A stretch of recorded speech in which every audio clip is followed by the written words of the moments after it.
afternoon, everybody. This is the advertised time and place for the Thursday, March 19th, 2026 Planning Board meeting. Please join me in standing for the Pledge of Allegiance.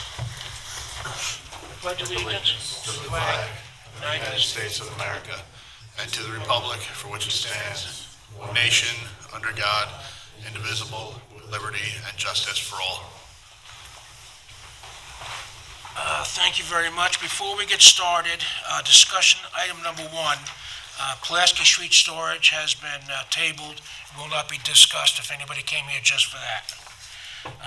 That being said, let's go to Town Board referral of potential zoning codes with Matt Charters.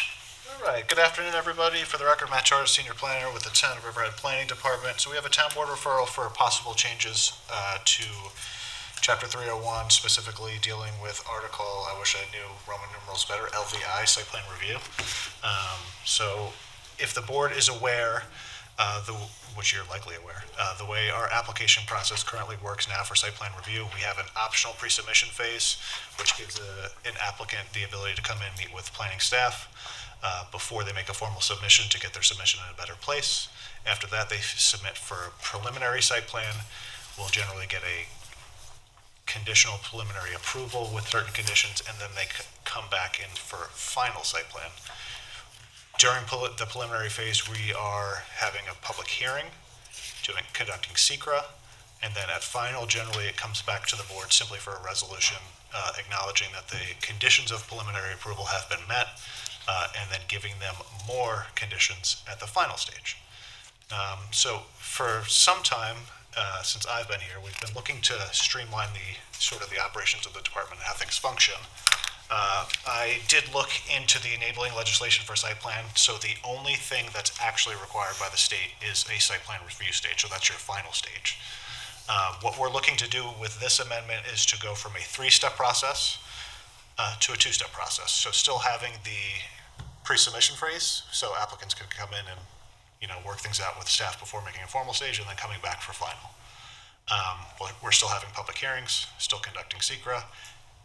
The way it functions with this board and with the town board won't really change. You'll still get a staff report before we're having a public hearing, before we're going through SECRA. So a lot of it will look the same, but instead of having 2 approvals, you'll have one with all of this. Though, right? Have to, yes. There's no way to get around that. That's state law. So that's generally all happening before a public hearing anyway. And before any approval. So it'll definitely help to streamline. So you'll just, at the end, you'll have 1 approval instead of 2. Substantively, all the conditions will be the same. So any conditions that would be in preliminary would just be in final. I don't think there's really much lost here. What's happening now is sometimes because the approval timeframes for preliminary, people are getting caught up because they expire before they can get to final. This way, you're coming in. Everything's reviewed. We have all our conditions. Generally, we know what the conditions of final are going to be at preliminary anyway, because it's already been referred out to outside agencies and to town departments. So it's really just getting all that up front, so to speak. If Justin could just shoot the screen, I can show you a little flow chart just so everybody can see it. This is directly from the state. Just zoom in a little bit. So this is how we function now. Just zoom out a little bit, Justin. So here's the pre-submission. Then we go to preliminary, which is optional phase 2, and then to final, which is at the bottom. Essentially, this wouldn't exist anymore, and we'd go right into final. People are still able to come to our meetings, comment on anything, comment on any resolution. There'll still be public hearings for those applications that require it. Other things that are in here, I know Joe, Member Bayer, had some ideas, which I think are good pickups that I'll refer to the town board. One is just to reference the health department as a referral, because we're always referring things out to them anyway. That's just not included now. And then another where it says for the actual contents and requirements for preparing site plans and subdivisions, just to reference that they're New York State licensed design professionals, engineers, architects, etc. Most of the other municipalities do it this way. None that I could find. Really? Yeah, so I've looked everywhere in the county. Right. The 5 East End towns certainly don't do it this way. I used to work in the town of Southampton. It's a 2-step process there as well. So I don't know how we landed on the 3-stepper, but it just sort of slows things down, and I don't really think there's much gained. If you have any specific comments that you'd like to transmit to the town board, let me know, and we can write something up and transmit it to them. I appreciate you giving me the time yesterday. No problem. Yeah, I've been working on this for, I don't know, probably like 6 months just to get it all ironed out with everybody. But I think it'll be good and make things, You're the culprit. yeah. Easy for us and easier for you. Anything, gentlemen? Sounds good. Good. Okay, thanks, Matt. Hope that works out. Let's go to Summerwind Farms Major Subdivision with Greg Bergman.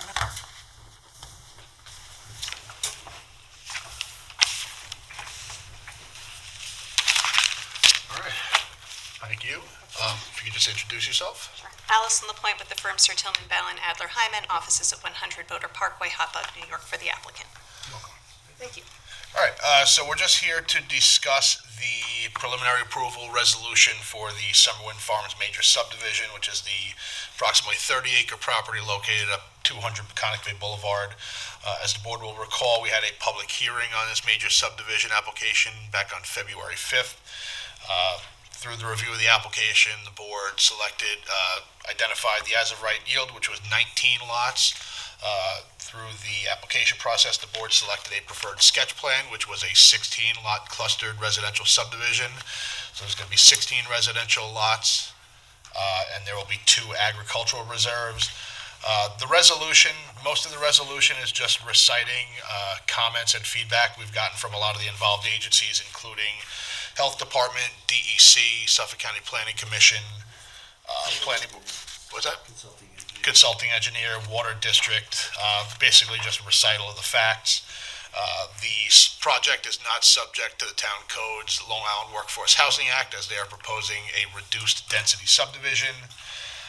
So the resolution that I have before the board assumes lead agency issues a negative declaration pursuant to SECRA, as there's no significant negative impacts that are anticipated from the proposed development. And then I just want to go over some of the conditions, and I know the applicant has just some questions they'd like to discuss. So after discussions and considering all the facts and circumstances, granting this preliminary approval subject to the fact that the lots within the boundaries of the currently proposed subdivision shall not be further subdivided, that cannabis cultivation shall be prohibited on the agricultural lots within the proposed subdivision.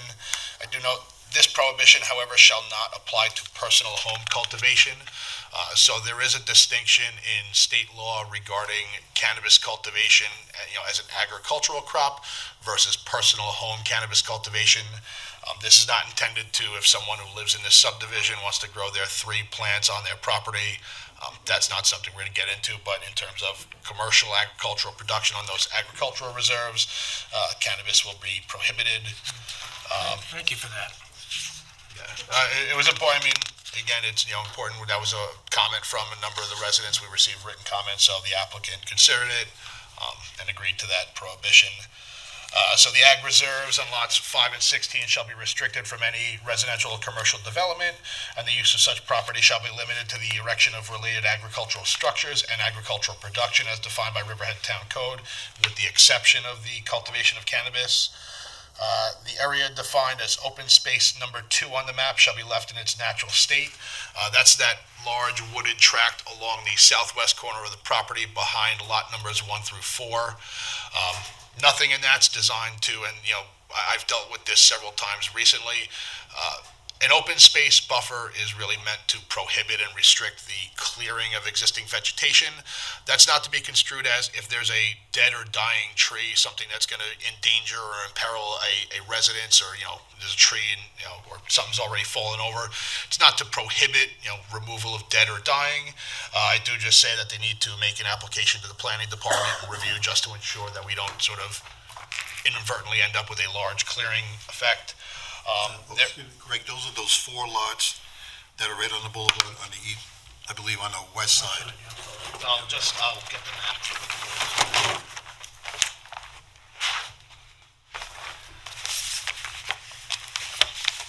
Where the building envelope stays and remains the way it is. Correct. The building envelope remains the way it is. It's just there will be Can we just zoom out a bit, Justin? So you've got lots 1, 2, 3, and 4. This area here is the open space. That's where that large tract of wooded land is. It'll serve to, provide some screening from the residents and from the roadway. So again, if they need to do any sort of maintenance, if there's stuff that's fallen over, which the applicant has received a letter from a resident of the Bay Woods community, basically calling out that there's some trees that have fallen over and they were asking them to clear it out. So that's in there. One of the comments, and I recall from the public hearing, number 5 says that a wooden split rail fence will be installed along the west side of the 16-foot wide right-of-way. So as the board will recall, there's a 16-foot wide right-of-way on the eastern side of the property. There are no plans to remove or amend that right-of-way, so that's going to remain. There were some conversations that I believe were had between neighboring residents and the applicant. There was a sort of a verbal comment that was made. There was going to be a split rail fence. Now, I will just say whether or not there's any type of delineation between that right-of-way and the existing subdivision, I don't really have strong feelings one way or the other, but I know the applicant's attorney would just like to discuss that with the board. So I know there had been a number of discussions earlier in the process about putting a 4-foot split rail fence along the western side of the right-of-way. The concern that comes from that, though, is that while it does protect those who have rights to the right-of-way to make sure it's never encumbered, it then makes the fee owner of the property completely separated and lose access to the property that they own. They own the fee of the property underneath. That said, we have no authority, my client has no authority to remove the right-of-way from the property. You'd have to have both sides to that transaction make that agreement. We have no intention of encumbering the right-of-way in any way, and that those who have the rights to the right-of-way would continue to have their civil rights to be able to go to the Supreme Court and enforce it if a future owner 30, 40 years down the line decides to put a fence in the middle of it. All of those avenues for enforcement continue to exist. And again, as this is a civil agreement between neighbors, the town wouldn't be the source of enforcing that either way, because it is an agreement that will remain in title. Regardless of going through the subdivision process, that will continue to be in the chain of title for all future owners to be put on notice for. And again, Who owns the right-of-way? it is owned by this property. It's owned on this side, but the rights are on for access starting here, and I believe it continues down along the entirety of the property. So there's an access right-of-way, but again, the ownership will remain on the western He's the one that pays the taxes on the. That is correct. So again, we're perfectly comfortable if the board just wants to put further notice saying that, the applicant is not to encumber the right-of-way. Again, but it's not something that the town would traditionally be enforcing. It's something that would be enforced through a civil action based upon the language of the right-of-way. There'll be a homeowners association associated with this, a homeowners association? We have not gotten as far as to whether or not there's going to be a homeowners association. There will be, as you'll get into the further comments, easement agreements and maintenance agreements in terms of the common driveway on this side. But again, we're not anticipating, or at least have contemplated at this time, whether or not that we're expecting to do a full association across the subdivision. Maintaining the right-of-way? Who maintains the right-of-way? So that all of that language would be in the right-of-way from when it was from its inception. Again, nothing that is done via this subdivision is going to change any of the rights and responsibilities under the right-of-way as it's filed in the chain of title. So again, if a recognition of the right-of-way in the resolution, we have no problem with that, because again, all of those rights and responsibilities will continue to exist regardless of the subdivision. But the concern would be, while we totally understand that the neighboring residents don't want a new owner coming in and saying, well, they've immediately put up a fence, let's put it on notice in the subdivision resolution that you can't do that. Those owners will already be on notice as part of the title process when they close on the property. What does the board think of that? Require the fence, not require the fence?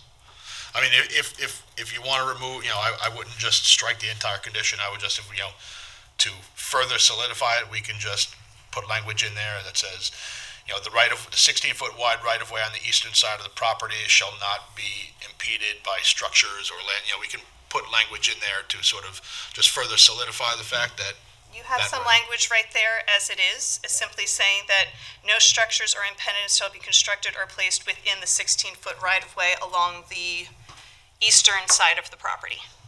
I think you have most of the language in that condition as is. So the developer is putting up the fence, not the homeowners.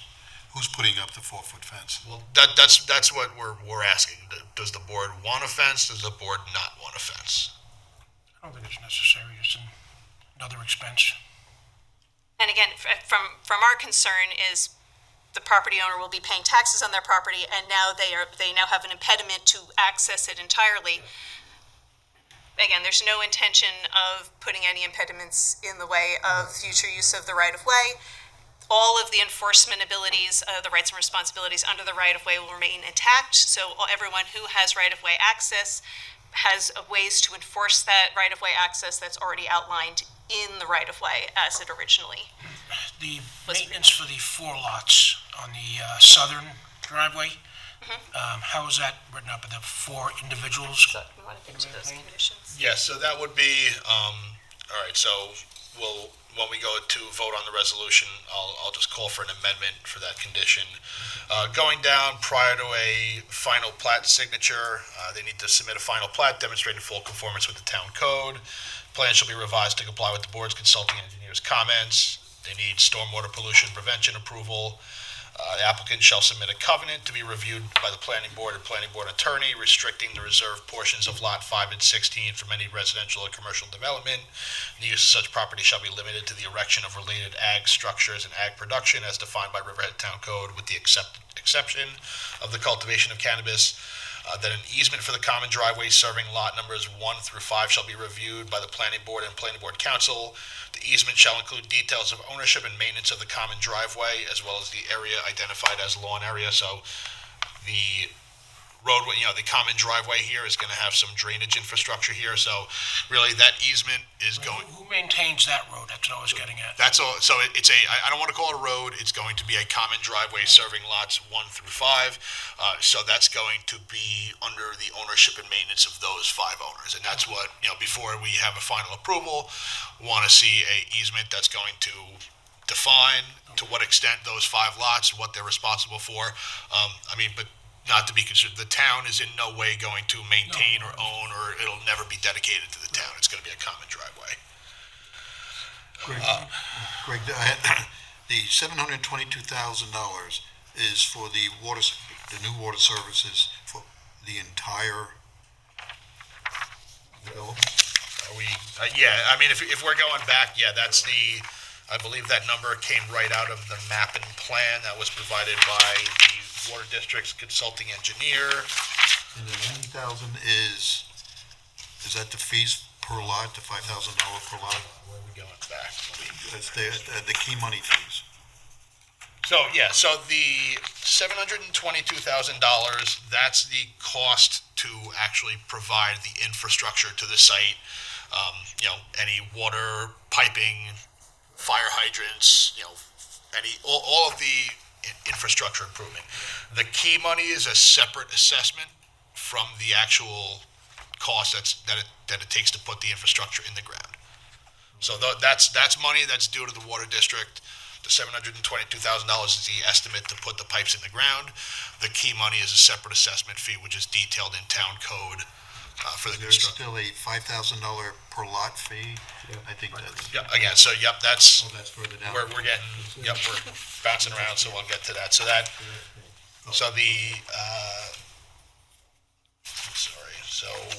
prior to final approval, screening plan for the recharge basin in accordance with the Town of Riverhead Road and Drainage Standards. Need to get approval from the Health Department. A final plat showing the dimensional regulations and required setbacks. So the planning board does have the authority, because it's a cluster subdivision, you do have the authority to amend the required setbacks, front yard, side yard, rear yard, because you are clustering the lots down to smaller than is required in the zoning districts. An earthwork plan, basically clarifying there was a road and drainage plan. I just want certification from the engineer to identify whether this is a balanced cut and fill or whether they need to import or export any material. In the event they do need to import or export any material, they need a Chapter 229 permit from the town board. Again, the SWIP approval, and then the Riverhead Town Board, as the governing body of the water district, needs to approve the lateral water main extension. And to your point, Member Zolnicki, the Parks and Rec fee, which is down at the bottom of page 9, that is assessed, that is in Town Code Section 301-289B14D, in the amount of $5,000 per each lot within the subdivision. Although it is a 16-lot subdivision, we've always interpreted the park and rec fee to be for new residential development. The house on lot number 16 already exists, so that $5,000 per lot fee would be assessed on the 15 lots. So that's in the amount of $75,000. Beyond that, those are the conditions. We've got the preliminary approval ready for the board. Again, we've thoroughly reviewed this. So, if there's any other questions from the board? Good. So, We're going to have a vote in a little while.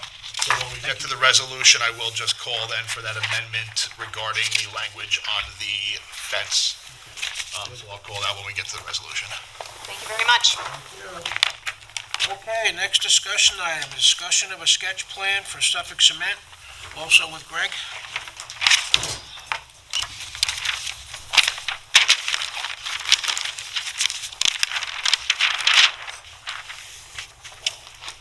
Justin, can we zoom out on this map a bit?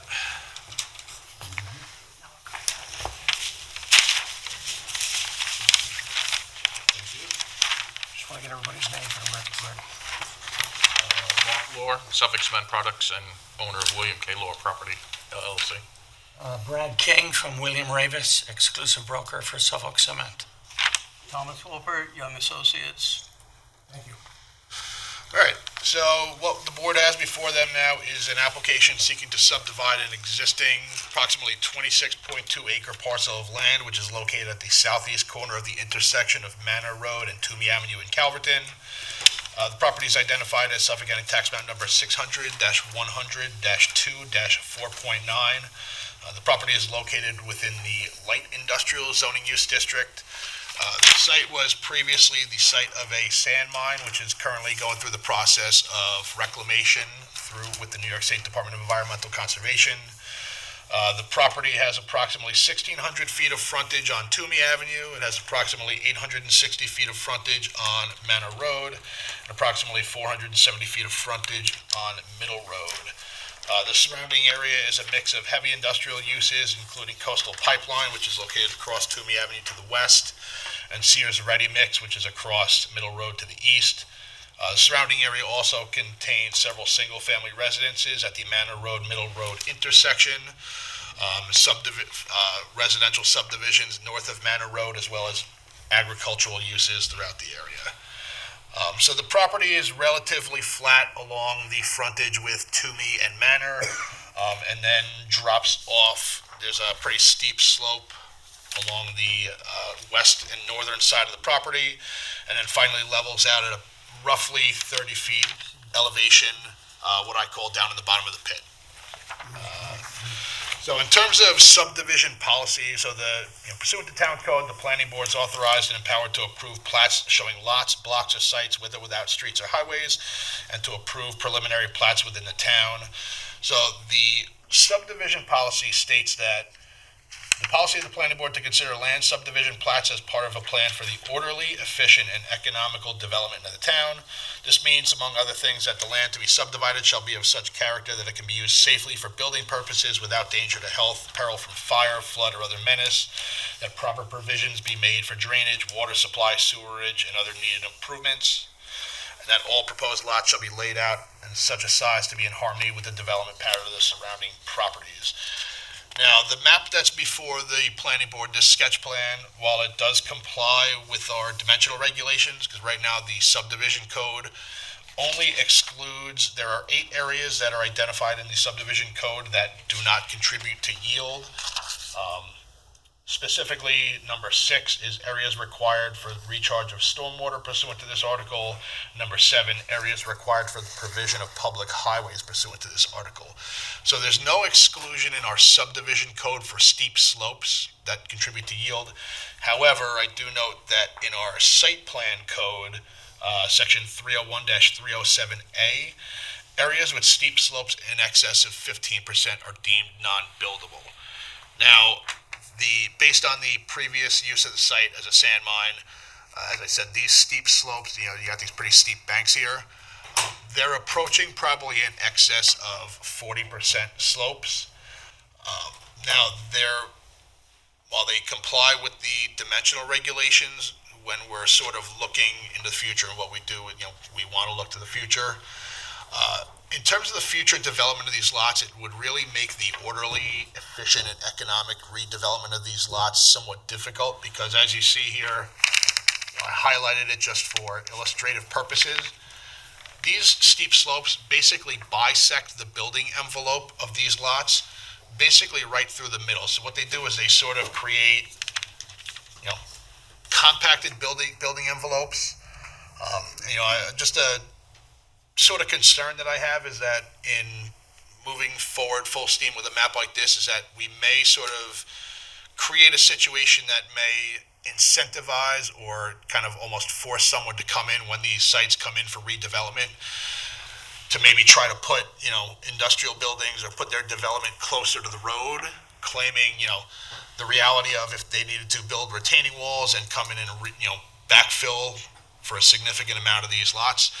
It sort of may make an argument for the future development of these sites to be rendered difficult and sort of, I don't want to say incent, but create a need for future variances. So kind of put a pin in that. I just want the board to keep that in mind. Do you understand what he's saying? Yes. I'm curious, I guess maybe, Tom, why did you lay it out so the lots are split in half? I can explain that, kind of. We laid it out like this. Originally, we drew it. We have a set of plans that have a slight drop down, a 15-foot, without bringing extra material in. So we have a building lot, but we were figuring if you're selling a piece, somebody else might want to do something else with the property or how they want to move the dirt. So we were just going to sell them as is without doing the work there. Where if they want to do, they might buy 2 lots and push the dirt this way, let them do it that way. So, let's see. My question is that you had the DEC permit for sand mining. Correct. And I'm very sure that you had to keep a certain angle. Right. That's what's, So how can anybody else come in and change that angle? well, once the mining permit's done, they're done with the property. So in other words, you're saying there's no restrictions, so they can go as close to the road as possible, taking down that, Right. which doesn't make any sense to We me. have, right now, we have a 100-foot buffer from the property line to the drop in the thing. That's correct. That is Riverhead Town Code. New York State mining permit would go only 50 foot. So I could have mined a lot more, but we went by Riverhead Town Code because back in the day, you guys had mining permits also. So we went by both areas. I guess by doing it this way, you're losing a lot of infrastructure, like, every lot has a, Right, this is one of the first drawings we drew. So actually Tom drew the building envelope in, and this had a less of a pitch. Then it had the property went out, and then another pitch for the lot number 9. So this is what you could do, and I think just moving the material that's on the property, we would only have to bring in, I think, 3,700 yards. So, with moving the material around for each piece of property, it's not like we'd bring a lot more material. But the property is flat. What dirt are you moving around? That's the 100-foot buffer from the property line I understand that, to the, but it is flat. If you're gonna put any type of building, but if you only have 100 foot and then you have a 30-foot drop, I'm saying you take 15 foot of this, push it over here, now you have a flat piece of property to have a building envelope on with a 10 to 15 foot drop from the property line or road. Steep driveway. We have them on an angle at 10%. That was one of our preliminary plans. So this is an interesting concept, and I mean, I'm not against it, but it raises the question of, like if the board, if we want to go through this, there's a couple other things, I want to kind of just touch on high level stuff, and then we can come Right. back to that development plan. So, our subdivision code requires 3 alternative sketch plans. This is a unique piece of property in that it is proposing an industrial subdivision. However, it has frontage on 3 town roads. So one of the questions that I'm putting before the board is, would the board like to see a traditional industrial subdivision plan whereby they come in with a 55-foot wide right-of-way, an area for recharge, or would the board kind of give some latitude in considering the fact that they do have frontage on 3 town roads? How are you gonna service the lots with water? Water comes down Twomey to the corner of Twomey and Manor. So we would run down Twomey and then down Manor a little bit, and then for lot number 9. So that sort of ties into the larger question of the property. Now, I mean, depending on how the lots are subdivided, if they're going to require multiple, water mains in both Manor and Twomey, it may be more economical. And again, I think we'd have to arrive on a preferred sketch before we, really see what the water district would require. But I mean, again, it may be more economic to, let's say, come down Twomey and come in with a main to serve the entire, that could then be sort of tapped off, rather than run, whatever the water district's going to require in 2 town roads. So again, it really ties into what the board would like to see in terms of a sketch plan. Just one of the other things that I sort of noticed, and I can't, when we talk about future planning and thinking of the area, this whole, the area north of 25, between 25 and bounded by Manor Road, it's a very interesting part of town because it was previously zoned Industrial A, which was the heavy industry.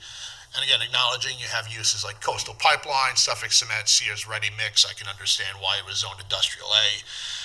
However, there's really no transition because once you go north of Manor Road, it's APZ. So when you come off of 25 and you go down Manor Road, it's really a rural road. It has that rural character. And while there are the heavy industrial uses there, you really can't see them from Manor Road. So if you come off 25 and you go down Manor, as you're traveling east on Manor, if you look to your right, you can't see Coastal Pipeline. They've got a really significant wooded buffer there. You can't see what's happening at Suffolk Cement, the grade, it's down there, it's really obscured. And I mean, as you're traveling down Manor, Sears Ready Mix basically doesn't exist. You don't see that until you make the loop and go down Middle Road to the really, industrial core down here. So I think it's just important when we consider just the layout of the subdivision to consider that rural character of Manor Road and to really lay it out in such a way where, again, I don't want to detract from anything from Mr. Lohr. I'm not trying to, reduce anything that he can do there, but I think it is important to take that into consideration to be able to keep that character while still allowing the types of uses that are permitted in light industrial. It is a important corridor for the Calverton community. That was one of the thoughts of, because you're tapering down at the property line down, all the buildings are going to be down 10 to 15 foot. So the view is going to help. Yeah, and I mean, my opinion is that I'm less concerned because I mean, going down Twomey, there are 2 single-family residences on the corner, Right. But you've got some like smaller little industrial users down on Service Road A. Really, if more of the development was like clustered down off of Twomey Avenue and down what I'll call in the bottom of the pit, that could serve as a way to sort of preserve some of that view shed and keep the development as hidden as we can. I think that's just important for the board to consider. I did speak with DEC. I had a conversation with the representative from the Mineral Resources Division. I would just recommend, I know Mr. Lohr has submitted a reclamation, he's submitted the reclamation application, he's probably pretty close to it. But until the mining permit until the DEC issues that full reclamation, I don't think we should finalize a subdivision, just because then Mr. Lohr could then, and once that map is filed, he's free to sell lots. So I just think that could create a situation where someone's buying a lot that's still under a mine land permit. So I would expect the representative from the DEC did state that he was pretty close to reclamation, so I don't necessarily... We're waiting for grass to grow. That's it. Okay. I'm like, I have a site plan that as soon as the grass, you release it, it's all gonna get dug up. He's like, you signed a piece of paper back 20 years ago that it's gotta be, so he wants to see 6 months worth of grass. So that's what we're gonna seed in hopefully a week once the cold spell comes past. So those are some of the high level things. I just wanted to get, this application before the board, look at it at a high level and just get some sort of feedback as to, would you like to see alternative sketches? That's the question I have. There doesn't seem to be much room for alternative sketches, unless they're just gonna leave a lot of land vacant. So the board, I mean, again, not that I want to sort of get too cavalier, but the board does have some latitude to, again, the industrial subdivision code, it's interesting. There's a section in the industrial subdivision code that says one of the sketches can be a cluster subdivision. Now, for a residential subdivision, I understand cluster. I don't necessarily know how a cluster would be applied to an industrial. But there could be something, maybe we could come up with something where density from those lots along Manor would be shifted to other lots. There may be a way to realize all the development that would be realized in this plat in a way that would sort of preserve those view Is sheds. that something you guys would consider?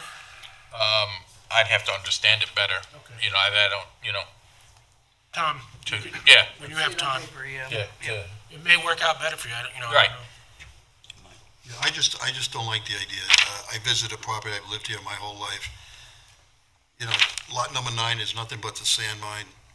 You only have 100 to 120 feet of the building envelope, then it goes down very quickly. And you're saying you would want to dig down another 10 feet to push the dirt towards the sand mine already, which doesn't make any sense. You guys dug out your hedge, your sand mine permit, you made your money. And now you're looking to even do better, or the town to allow you to put up a house or a building on 100 feet from the road and then go downhill very quickly. To where lots 2 and 3 are somewhat wooded, they have plenty of room, and probably part of 4. Like Greg was saying, if you can cluster zone that area, leave the front area exactly the way it is, because you've already made your money, you've already done your sand mining, and maybe develop towards the south part of the property. It's only my opinion. I've lived here my whole life, so I just... It's up to them to come up Yeah. with. It's on the 100-foot setback. Yeah, you wouldn't be building up on the 100 foot. That's where that's the material that's leveling the property out, kind of, My point is, you'll be taking all that 100 foot, expanding it into the pit area. Is that correct? yes, to level that. It would Property. never be level. No, to make the building Your envelope. envelope would be level, because right now you have the pitch halfway through the property.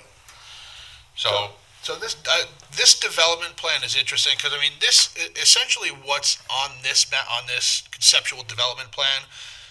While it's not proposing buildings, I mean, that's really a site plan. I mean, you're talking about the wholesale regrading of a 26-acre property to potentially facilitate future development. Other industrial subdivision, for example, I mean, it's much larger scale, but the Ostad subdivision, proposing a roadway with drainage areas and, future building lots.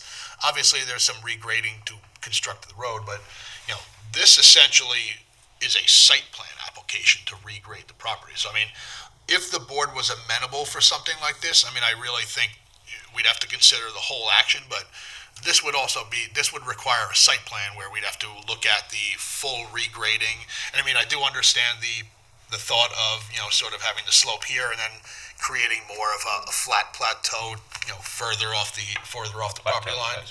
I mean, I understand that, but I mean, to consider this really is that level of earthwork is really a site plan application in and of itself that could allow for the future subdivision to really proceed in an efficient manner.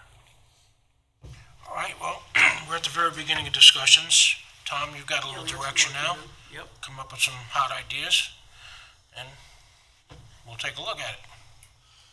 So just, is the board, do you want to see a traditional industrial sketch plan where you've got the roadway and the drainage? I mean, I think it would help in the consideration, again, just for things like the water district and how that's, we've got to select a sketch plan before we really, move in further. So Gotcha. does the board want to see a, more traditional industrial sketch?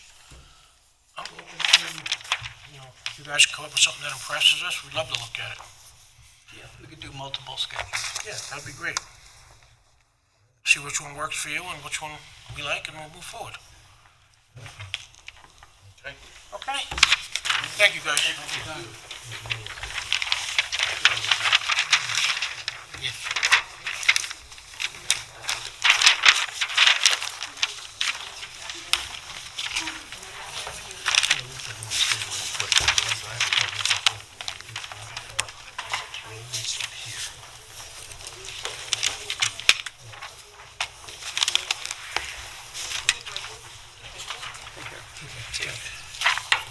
Okay, Tri-State Horticultural Services Farm Stand with Marissa.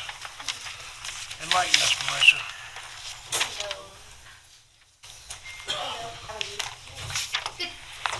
Nice to meet you. Hello. Allison Corbage, 1 Schwab Road, Suite 7, Melville, New York, 11747 for Tri-State. I'm just going to put out, because I know in your packets you did have the surveys that I just have a full one here, so it might be easier for us to reference and look at.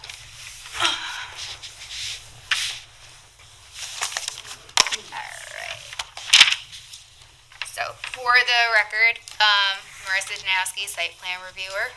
So, this application is for a farm stand. So, the property is located at 190 Main Road, and they are looking to utilize an existing masonry structure and to sell, the flowers and produce within the existing structure. So a little bit about the site. It's also known as Suffolk County Tax Map number 85-2-1.1. It's a 6.1 acre parcel located on the northeast corner of County Road 25 and New York State Road 25. It's also utilized in parallel with the 20 acre northern parcel. So this is the 20 acre parcel. It's owned and operated by the same property owner as the parcel in the front that is going to have the proposed farm stand.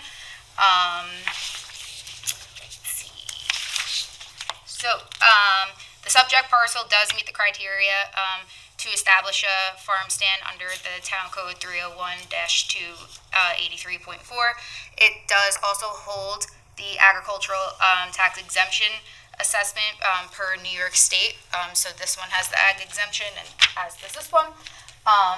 The proposed scope of work is, like I said, to utilize the existing structure and to convert it into a farm stand.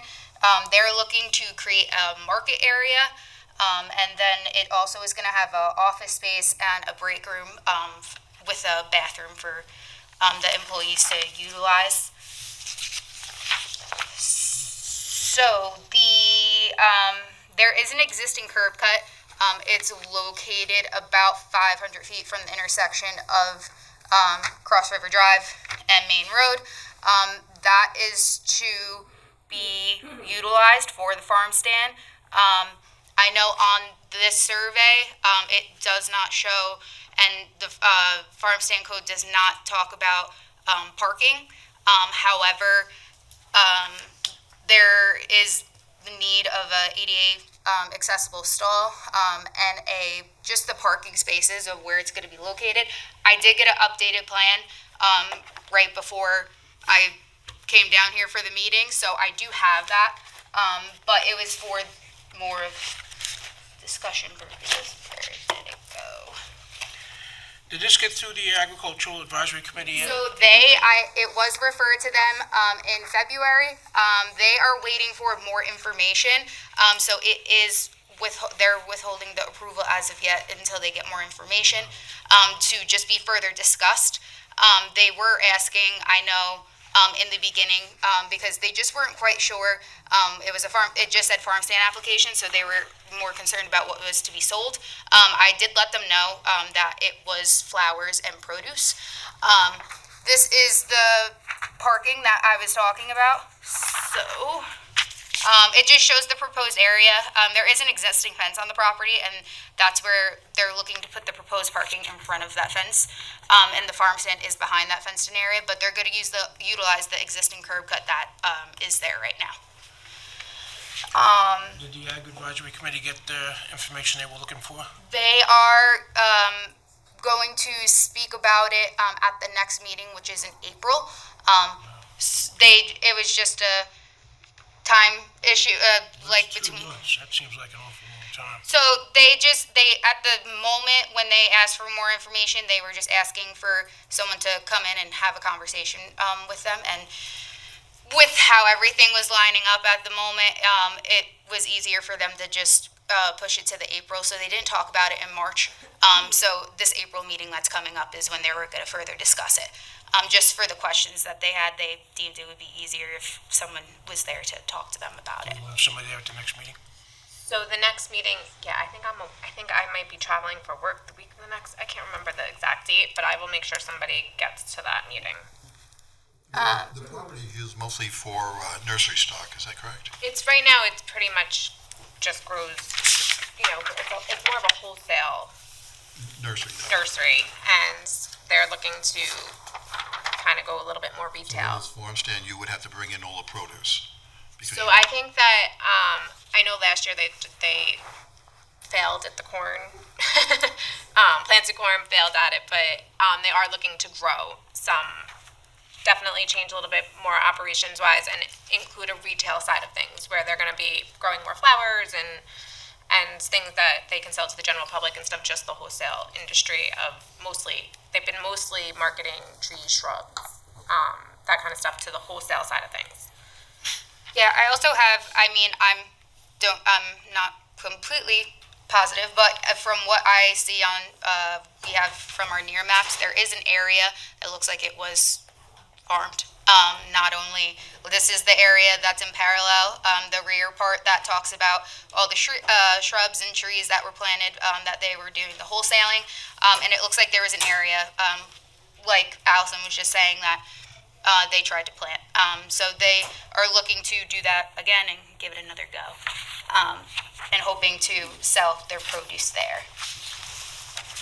I did refer to the plans and the application to the engineering department. They had no comments. I also referred it to Suffolk County Department of Health as there is a proposed bathroom in there. So they responded back that an application would need to be made in order for them to further address and get any further review and any approval from there.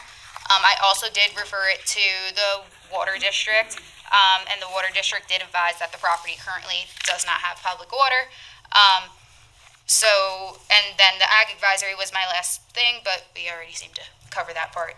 It's going to be discussed further. So the recommendation that I just have is to withhold granting the approval until at least Ag Advisory grants their approval for the farm stand. So what do you have, a well?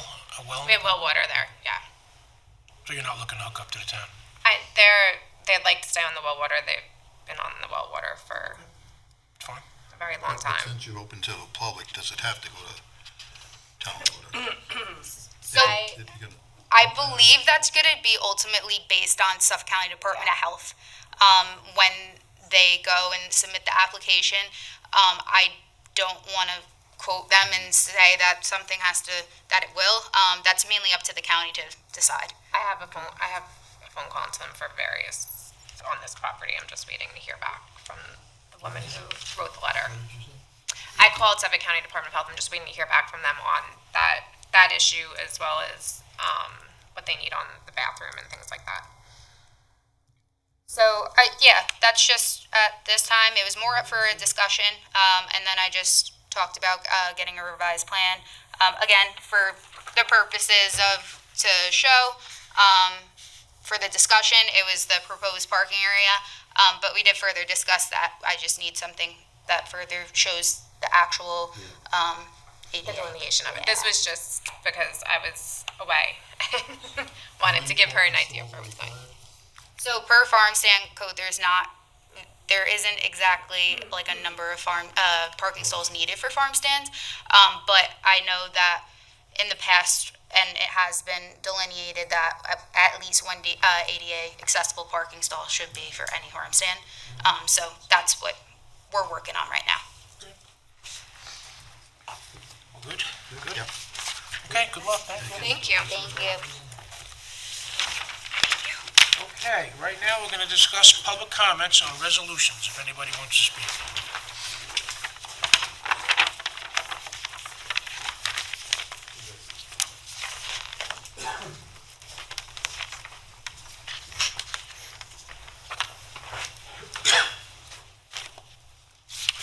Hi, good afternoon. Josh Sarfman, 25 Fox Chaser Place.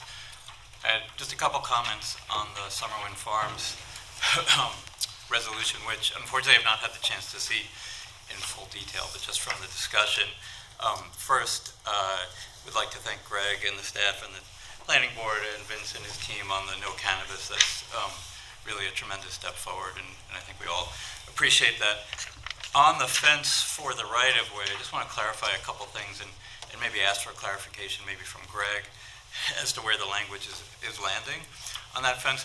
One of the things, the reasons that we as a community have been seeking that is to make sure that new neighbors along the west side of the right-of-way don't put up fencing that starts to interfere with the vistas that a lot of the work here has been about protecting. And so it's not just about having that fence, it's literally about what fence is able to be put in there. So it was a little confusing in the dialogue as to where that language is landing.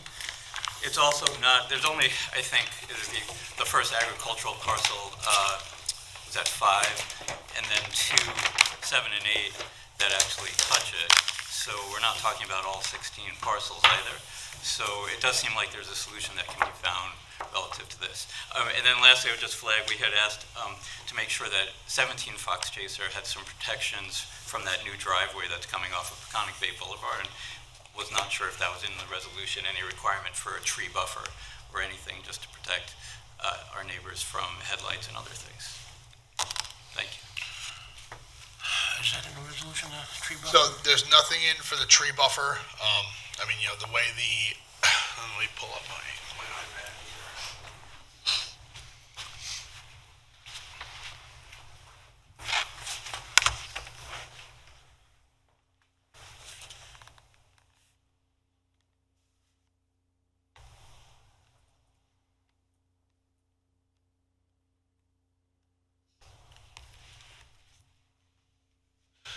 So 17 Fox Chaser, I mean, again, very roughly scaling out. Justin, can you zoom out on this map a bit?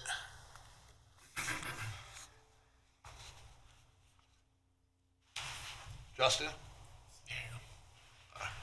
Thank you. All right, so I mean, if I had to guess, the house at 17 Fox Chaser is oriented a little more. Okay. So I mean, just based on an aerial of the site, 17 Fox Chaser, the house is located a little bit closer to that northern property boundary. So that house is roughly here, again, I'm not a surveyor, so don't quote me, but just based on aerials, that house is roughly located there. So, I mean, the location of the driveway where people are going to be coming in and out, I don't know. It's not like the driveway is pointing right at the back of the house, so I don't know that a tree buffer here would really accomplish much. I mean, again, it's not like it's not like the common driveway is oriented in a fashion that it would be pointing right at the house. So headlights would not necessarily be directly aimed at that residence at 17 Fox Chaser. Any thoughts on what Greg said?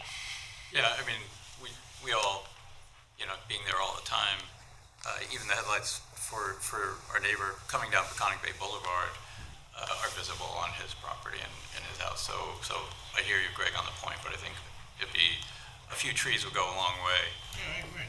in just protecting one vulnerable spot. Yeah. So, I mean, really, with the buffer, with the tree buffer, would you look for it along the driveway here? Yeah, right there. Yeah, I mean, we'd have to look at if there's a planting range there or something, but it's worth exploring.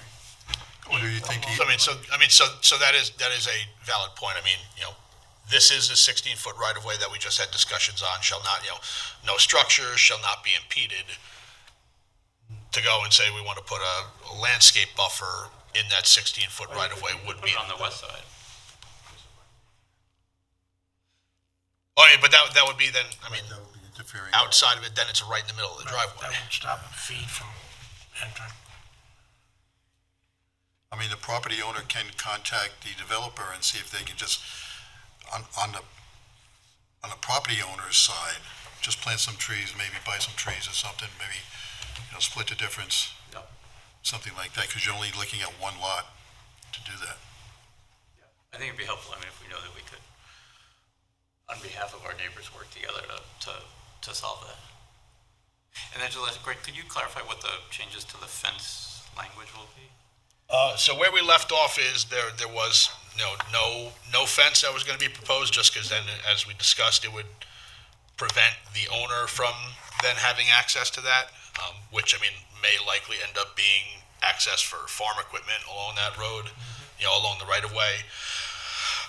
However, going forward, I don't know what type of agricultural activity is going to be happening on Lot 5. I mean, if they wanted to grow any type of agricultural commodity, they could come in for an application for if they wanted to put up deer fencing to protect an agricultural crop. I mean, obviously it would have to be outside of the right-of-way. It couldn't impede it, but, there could be, if they're growing something there, they could come in for an application for deer fencing.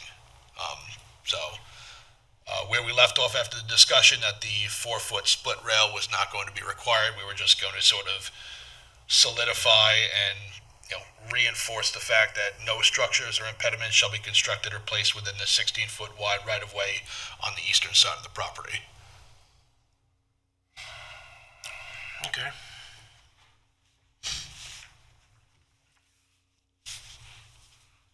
It'd be great to have something just to, again, for the agricultural piece, but for the rest, just a little protection that somebody's not going to come in and put in We understand. a 8-foot fence. So thank you, and I hope that for Vince, you and your team will continue to work with us on problem solving beyond what comes up in the purview of the board. Thank you. Thank you.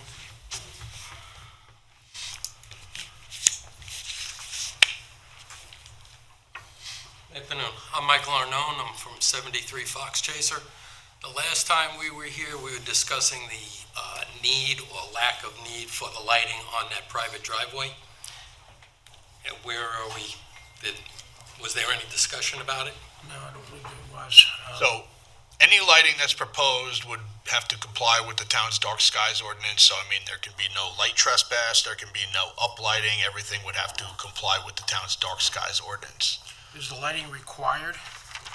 So lighting is required on the town right-of-way. I mean, there's nothing, we don't have anything on our code that requires it along a common driveway. I mean, however, given the size and the length, putting some lighting there so that people can, safely pass on their driveway. Again, there's no prohibition on it, there's no requirement on it. But again, any lighting has to comply with the town's dark skies ordinance. So, it's not gonna be spotlights, it's not gonna be like, Do you understand the concept of dark skies lighting? Just goes down, doesn't go out? The discussion was about safety on that driveway. It's a driveway, it's not a highway. It really doesn't have to be lit. And you're looking at all of these houses now that are gonna have lights back there. I'm sorry? I agree with you 100%. It's not required on the 4 or 5 lots, but it is required on the town road. The road is going to be dedicated to the town. But the road's not gonna be dedicated to the town, that's a private driveway. this road is gonna be would be Yeah, that dedicated one, to the yeah, that's not a problem. So that's I'm required. talking about the one, lots 1 through 4. You don't have to, he doesn't have to do it if he doesn't want to. If he doesn't want to They light don't have to do it, but I'm not hearing any agreement that they will not do it.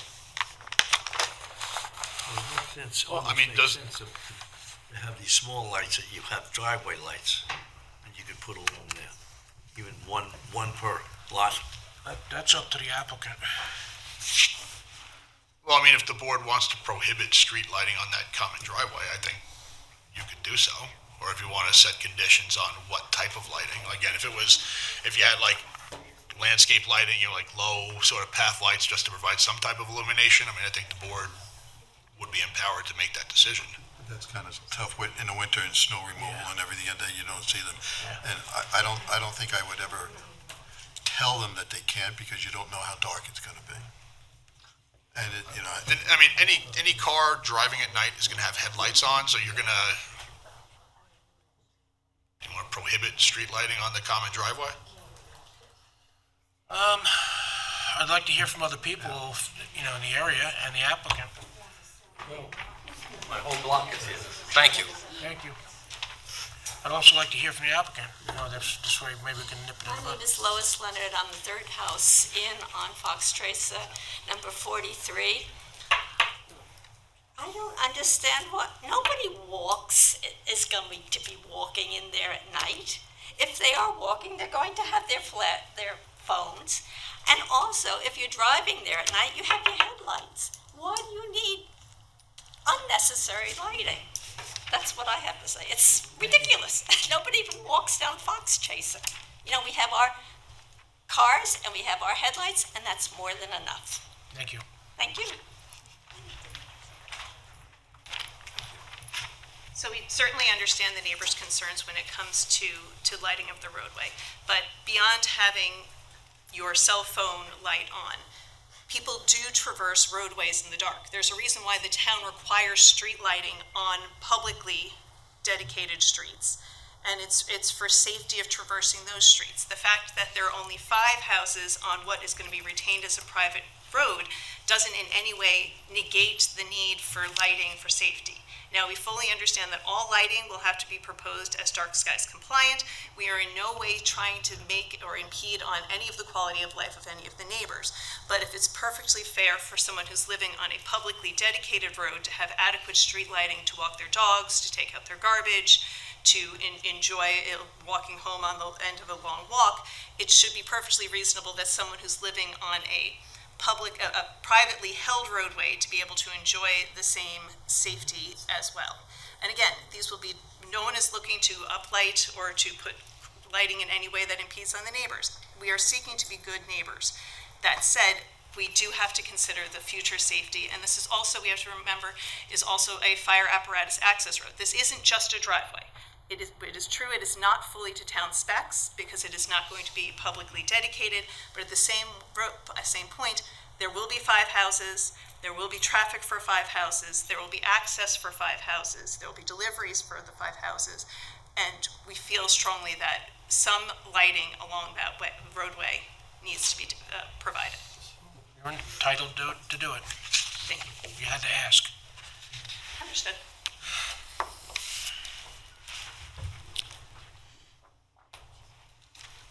Ruth Arnone, 73 Fox Chaser Place. We understand you need lights on the public road. Fox Chaser is a public road. There are absolutely no street lights. We walk in the dark, up and down the block, no problem. The houses are lit. We drive our cars to and from our homes, absolutely no problem. It's a much longer street, public street, than this private driveway will be. Point number 1. Point number 2, First time we spoke to Mr. Calvosa regarding those lights, he told us he would remove them. Then he changed his tune and now is requiring them.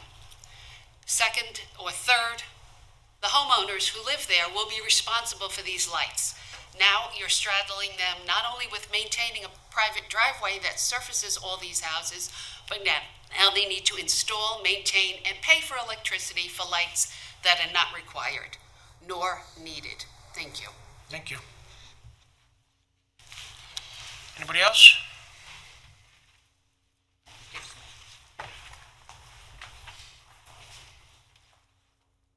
Good afternoon, my name is Donna Probst. I'm kind of late to this whole process and everything. This is in reference to, but not really, your impact study for that one driveway just after the bend. I know everybody's been very concerned about the bend. What I'm concerned about is that you have one sign that says narrow bridge. It's a very narrow bridge. There is no reflectors. There was one reflector that is no longer there to let people know to slow down. So I'd like to see, I know it's not your responsibility, but the towns, the highway department, to put up some kind of reflector tapes on the guardrails, another sign to say slow down. You just have something saying narrow bridge. And it's a really sharp bend, and cars do come very close to each other all the time. And now you're going to have an entrance that all of a sudden you're going to have to slam on your brakes to if they're waiting to get in there. Sounds like a good idea to me. Thank you. Thank you. I mean, that is a comment. I mean, I could transmit that to the Traffic Safety Committee. You know, they meet several times a year. That is something of concern. Being that there is new development, I can relay that concern to the Traffic Safety Committee. Okay, good point. Thank you. Anybody else? Okay, gentlemen, can we go to resolutions, please? I'll move resolution 26017, granting extension of the approval for minor subdivision of Vincent Franklin. Second. Moved in second, Mr. Zanicki? Yes. Mr. Bear? Yes. And I vote aye, the motion carries. Resolution 2026-018, Summerwind Farms Major Subdivision, discussion of a preliminary plat for 16-lot major residential subdivision. So just before we vote on this, I would just, again, the amendment that we're looking on page 8 of the resolution, condition number 5 towards the top of the page, that condition will be amended to read, number 5, that no structures or impediments shall be constructed or placed within the 16-foot wide right-of-way on the eastern side of the property. Second it, Joe? I'll second, yes. Moved in second, Mr. Zanicki? Yes. Mr. Bear? Yes. And I vote aye, the motion carries. At this point, any comment on public matters of any kind? Okay, not seeing any. How about the minutes? I'll move minutes of February 19th. So moved. Moved in second, Mrs. Zanicki? Yes. Mr. Bear? Yes. And I vote aye, the motion carries. Minutes on March 5, 2026. Second. Moved in second, Mrs. Zanicki? Yes. Mr. Bear? Yes. And I vote aye, the motion carries. No secret actions tonight, Greg? No. Any other business, folks? No? Good job, everybody, as usual. No correspondence. Our next meeting date will be Thursday, April 2nd, right here at 6 p.m. Have a great weekend, everybody. Huh? Oh, yeah. Motion to close? Motion to close? All in favor? Aye. Aye, all opposed? We're closed.